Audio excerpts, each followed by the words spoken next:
त्रिपुरारी पौर्णिमेनिमित्त बाणगंगा येथे आरती होणार आहे। पुराण कथेनुसार याच दिवशी भगवान शंकरांनी त्रिपुरासूर नावाच्या राक्षसाचा वध केला आणि याच दिवसाची आठवण म्हणून भारतातील सर्व मंदिरांमध्ये आजच्या दिवशी मोठा दीपोत्सव साजरा केला जातो। दीपमाळा सजवल्या जातात, मोठा उत्सव होतो। याच स्वरूपाची आरती बाणगंगामध्ये येथे होणार आहे। परंतु या बाणगंगेचा इतिहास आपल्याला माहिती आहे का? मुंबईतील सर्वात जुनं तीर्थक्षेत्र असा लौकिक असलेल्या बाणगंगेचा इतिहास पार रामकथेपर्यंत जातो। एका कथेनुसार भगवान राम इथे आले असताना त्याला तहान लागली। त्यांनी जमिनीमध्ये बाण मारला आणि तिथे साक्षात गंगा प्रकट झाली झऱ्याच्या रूपाने। तीच आजची बाणगंगा। दुसऱ्या कथेनुसार भगवान रामांनी इथे बाण मारून गंगा उत्पन्न केली, त्याच्यामध्ये स्नान केलं आणि वाळूच्या शिवलिंगाचं पूजन करून त्याचे आशीर्वाद घेतले। तीच आजची बाणगंगा आणि आजचं वालुकेश्वर।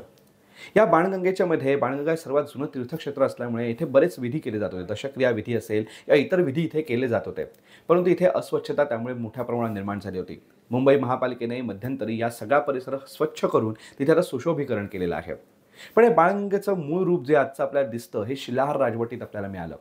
मुंबई हे अतिशय आंतरराष्ट्रीय कीर्तीचं शहर आहे। प्रचंड झगमगाट आणि प्रचंड मोठा लौकिक असलेलं शहर आहे। याच शहरात एक नितांत रमणीय, सुंदर आणि प्राचीन इतिहास असलेलं तीर्थक्षेत्र दडलंय। या तीर्थक्षेत्राला भेट द्यायला आपण मात्र विसरू नका।